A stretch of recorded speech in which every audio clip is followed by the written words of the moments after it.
What's up everyone, it's Edwin, and today we're going to be talking about the popular South African rap rave group, the Antwoord, and their casual use of the N-word, as well as why they believe it's okay for them to say it. Alright, get ready for this. What, nigga?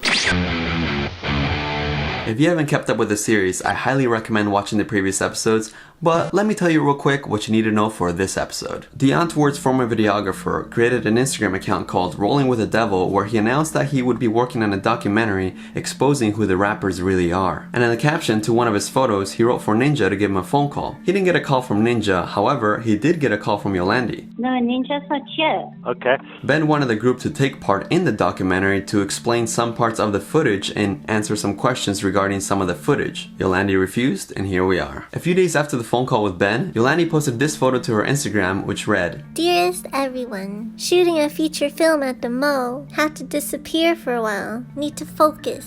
Be back soon with the boom. Love you long time. Bye bye." The next day, Yolandi deactivated her Instagram and Ben posted a video to his YouTube channel called Freedom of Hate Speech. Your mum's in my hotel room. I don't even know what he said, basically. The video shows the group contemplating whether to ban a user from their Facebook page who seemingly disagrees with one of their posts. Should we ban Rudy? No.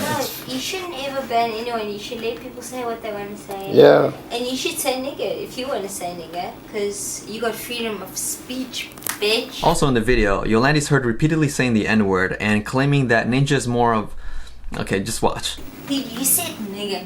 You shouldn't say nigga, bitch. If you ain't gonna rap like nigga, bitch, what's a nigga, bitch? I said... Ninja's more like a nigga than... Now this may not sound too alarming for fans of the group because they do have several songs in which they use the word and have freely used it in social media posts. Yo, DJ Hard That, where you at, my nigga? Other people, on the other hand, might be a bit confused about how comfortable the Antwoord seems to be with the use of the N-word. For example, Rue Reynolds, the lead singer from the British rock band Enter Shikari, tweeted out his confusion at the Antwoord's VIP package. The Antwoord's £250 VIP pack includes "Nigga suck my dick" T. Aren't their fans all middle-class white kids? And then somebody tweeted him back saying, "And Shikari fans aren't?" Even if they were, which I don't think is completely the case, no, what is your point? Shikari don't produce racist t-shirts. And the image he tweeted shows an Ultra Murafukan Zef VIP package, which as you can see, people who purchased the package to meet the band would receive a t-shirt that read VIP N-word suck my D. Did you understand everything we were saying? Yeah. Huh? Was that there?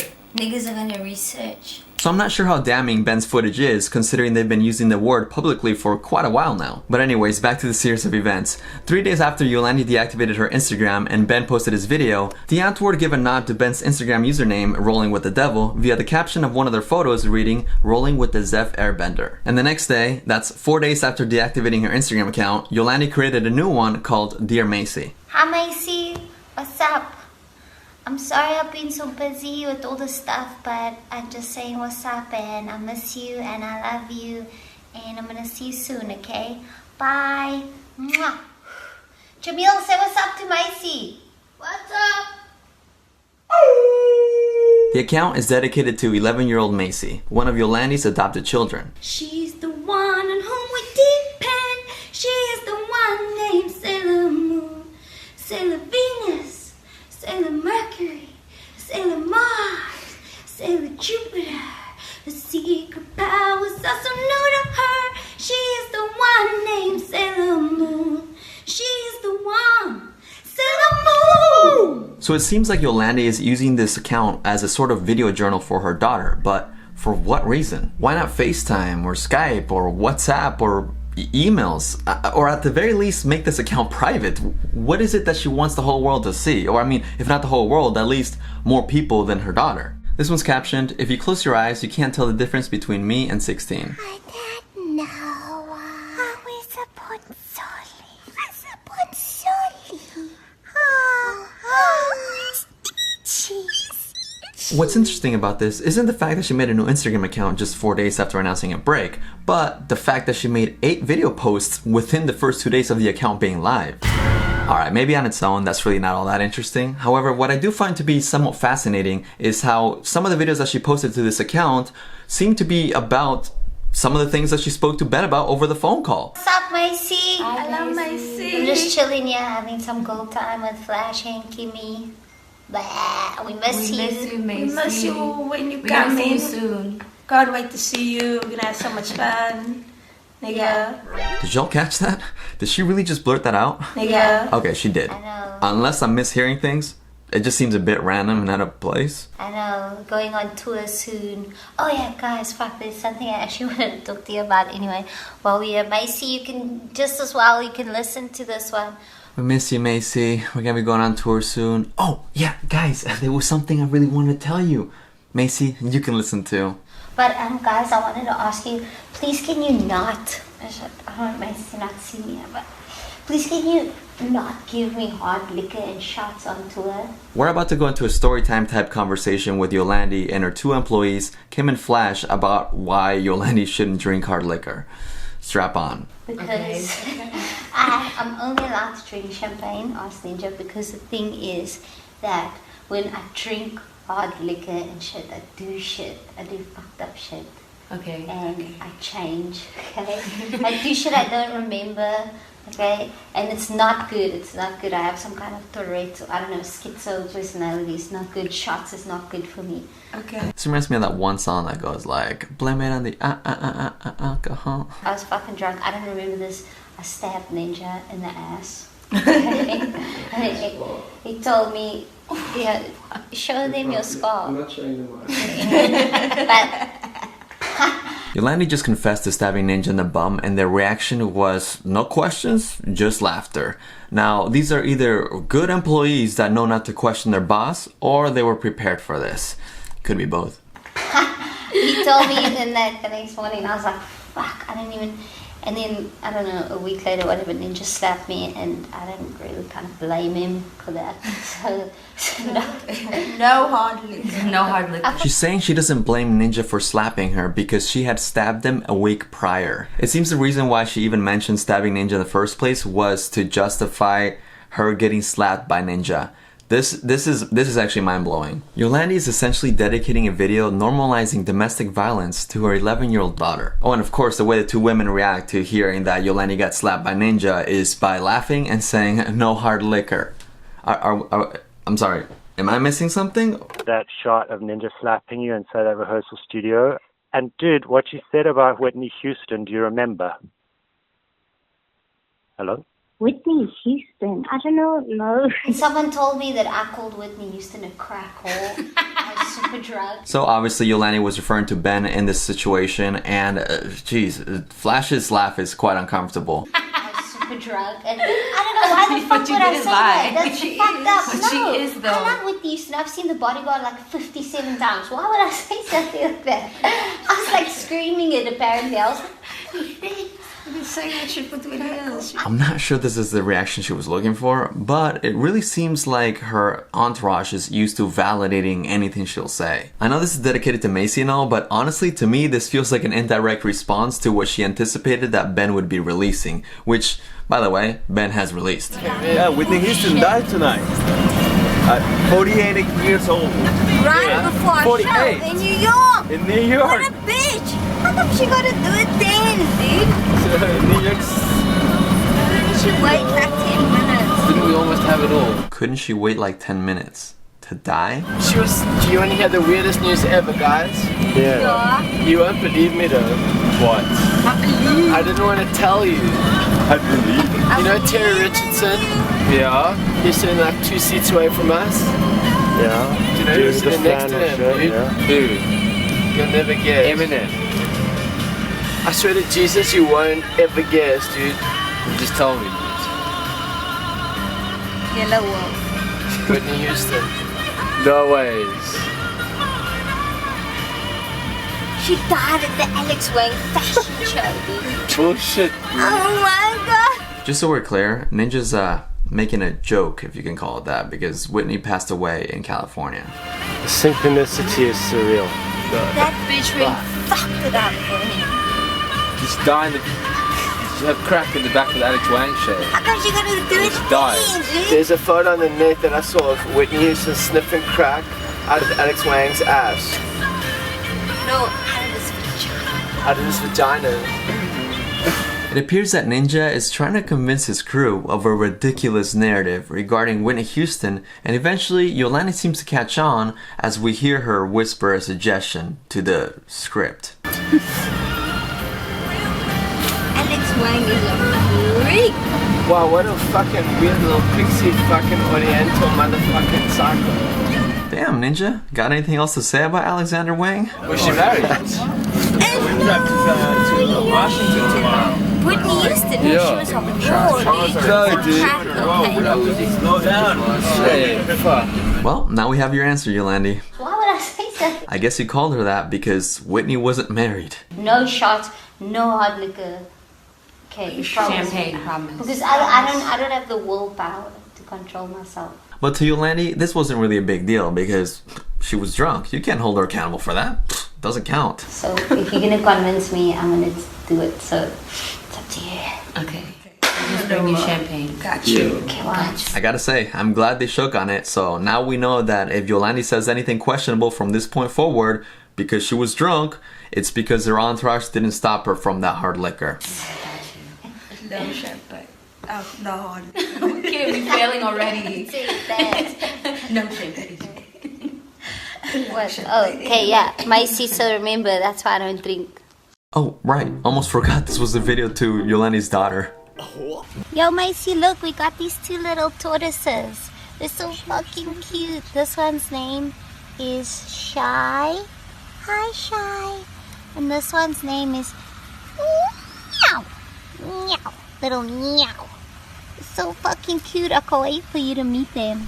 If only all the posts were as innocent and cute as Yolandi just filming a baby turtle, then I really wouldn't find anything fishy about it. But the fact that she brings up this personal drama and her drinking habits, it just feels off. I mean, just have a look at this next video. They're in mid-conversation as the video begins, and then all of a sudden they proceed to have a discussion about why it's okay to use the N-word. You know, like our speakers like Macy, we're just talking about how people talk differently in America. How speakers... Oh, hey, 11-year-old daughter. Didn't see you there. Join us. We were just having a very casual conversation about language you probably shouldn't be using. Because you know how we all say like, yo, what's up, my nigga? Like, I do, like, what do you got niggas doing and stuff? And like, we just say that shit, like, whatever. You know, when you're in America, like, people don't say that. Like, I didn't know until I moved there. They like, don't fuck with that. I was just like, I'd be like thinking, this is a cool way to speak. Like, I sound so fucking cool. Like, oh, come on, really? That's what we're going with in 2019? She's explaining that she didn't know it was a big deal to use the N-word until she moved to America. But she's still using it. Now, I know where this is going. This reminds me a lot of Ninja's explanation back in 2012, where he explained that it's no big deal in South Africa like it is in America. If you take these clips at face value, it almost sounds like she's leading up an explanation to apologize for having said the N-word in the past, but she's still saying the N-word quite comfortably and really just explaining the difference between how it is so sensitive in America to where she's from, South Africa. Which kind of reminds me of Ninja's explanation of why he says the N-word so comfortably back in 2012. It comes across to us that some people from America are heavy sensitive about the use of certain words, but the thing is, what you need to understand is, we're not from America. We're from South Africa. Now here's the issue with this explanation. The Antwoord don't play shows in South Africa. They mostly tour in Europe and the United States of America, where people are heavy sensitive. They're playing their songs with the N-word as white people to predominantly white crowds in America, a country where it's definitely not a social norm. And on the surface, if you look at it quite simply, it does make sense. You know, you want to be yourself, who you are from South Africa. In America, why should you have to change, right? Well, for one, it's because you're using the N-word as a white person in America. But you know, I've seen it happen before. You know, Logan Paul did the same thing. He wanted to be himself in Japan without realizing or willfully being ignorant to a different culture. There's just some things you just don't do. And Ninja himself acknowledged how epic it felt to say the N-word live in concert in America. No, we're not pro at all, dude. Like, we're like fucking niggas on a rampage. Did you hear my part when I said... Did you hear my part when I said... in our show, they... You were getting backup dancers. What part? We're getting... Oh, when I said... And my nigga, DJ had... First time I said nigga live. Yeah, I know. That's pretty epic. As a story. Yeah. DJ had... In the and it felt so right. In the flesh.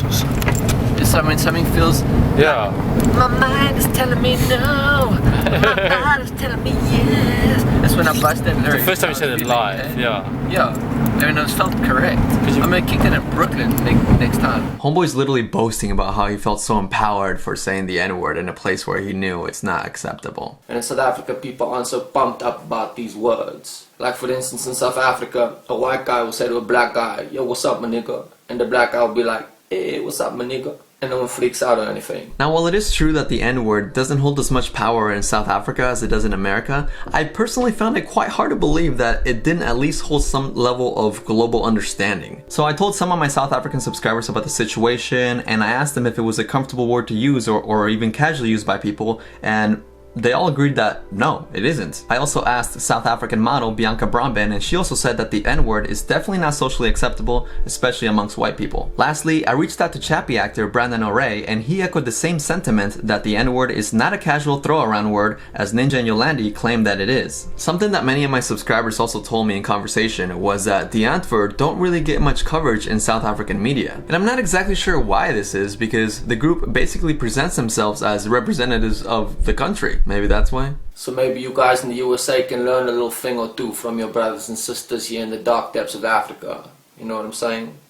If there's something that Americans can learn from South Africa, it's definitely not something that Ninja can teach us, okay? The Antwoord have a song where Ninja uses the K word. Now the word may be unfamiliar to you, as it was unfamiliar to me before I began this entire series, but from everything that I've researched, it appears to be the most racially charged and offensive word you could possibly say in South Africa. Right, which is basically South Africa's version of the N-word.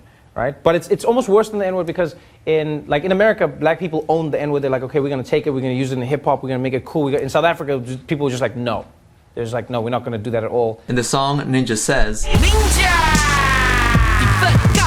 so he essentially calls himself a white N-word. Now this isn't something that he got caught saying in passing or something from a video clip that Ben recorded. This is something that he consciously chose to record for a song. Anyways, back to Kim, Flash, and Yolandi's words of wisdom. This is a cool way to speak, like I sound so fucking cool. Yeah, because like, the first time when I went to the UK, you and Ninja told me, they told me that they can't say nigger. And I was like, well, what are you going to say? So Kim really entered a new country. Someone told her that she was using a racist word, and her first reaction was, well, what am I supposed to say? And Flash is laughing. How are you going to censor that shit? Yeah, what will you use? What's going to replace it? Anything else? Just say anything else. I gotta say, this is especially disappointing behavior to see from Flash because she's from Los Angeles, California. You know, she's not from South Africa like the other two, so I don't really understand her excuse or her endorsements for this. If anything, this just kind of confirms how much of a yes person she is to Yolandi. I know, because I just learned that shit from rap music, and I was just like the Wu-Tang Clan, the way they talk. I was just like, that's the coolest fucking way to talk. Like, I just thought it was cool. Imagine if you're not allowed to say nigga. Yeah. What will you do? Like, how do you talk? How do you talk? I don't know. we say the? You know, you just say it like, I don't know how else to address someone. Kim once again asking, if I can't use the word, what will I do? Homegirl really acting like the world be taking away her baby or something. Like, geez, man, you really can't zip it? Just talk, and if people get offended, like they just get offended. Like, just talk, fuck it. And then it's like, if you explain yourself ahead of time, you're already guilty. Whoa, Flash, hitting us with that logic. Isn't that ironic too, because Yolandi's literally explaining herself. And Ninja, what did he do in 2012? Explained himself. Damn. Are they guilty? Uh-oh, Flash. You checkmated your bosses. They're not gonna give you that Gucci you love so much. I'm so tortured in my new Gucci robe. You know? It's like the ER versus it's the A. ER versus the A. It's like, that's a hard R, nigga. Fix that R, soften that shit. It's nigga, okay? You know? That's what it is. It's just like your homies. Like, yeah. Like, you just say it. Just talk. Oh, okay. So I can say the N-word as long as it's not with a hard R? Okay, here I go. Ready? 1, 2.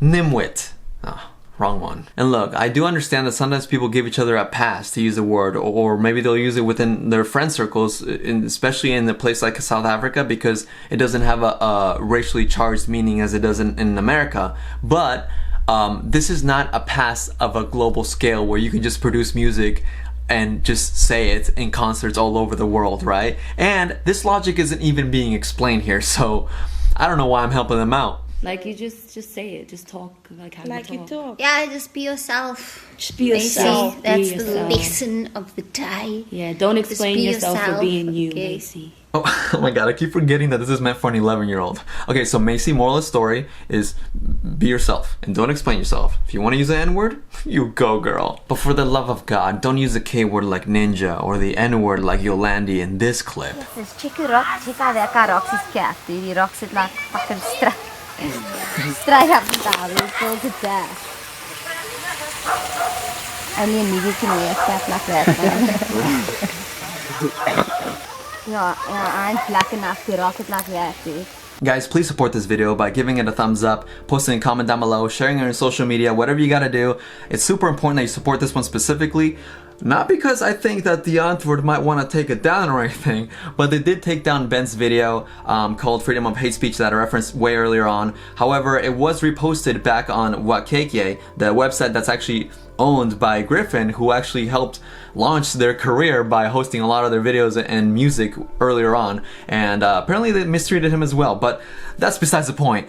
It's back online, so under fair use law, I am allowed to comment on it legally. So what I'm trying to say in a very long version is, Ninja, please don't try it, man, because then I gotta re-edit the video and then re-upload the video, and it'll get twice the attention because Ninja from the Antwoord took down Edwin's Generation's video, you know what I mean? So let's just instead maybe try reflecting on what you say and consider changing up your lexicon. I don't know. Last but not least, I do have 2 more parts planned to this series for the end of the month, maybe early September, and the next one will have a sponsor, so expect a little cute commercial, which I hope you guys support, because thanks to this sponsor coming up, I was able to do the finale. Not to like hype up the finale, but the finale is big. Okay, we'll see you guys soon. Cheers.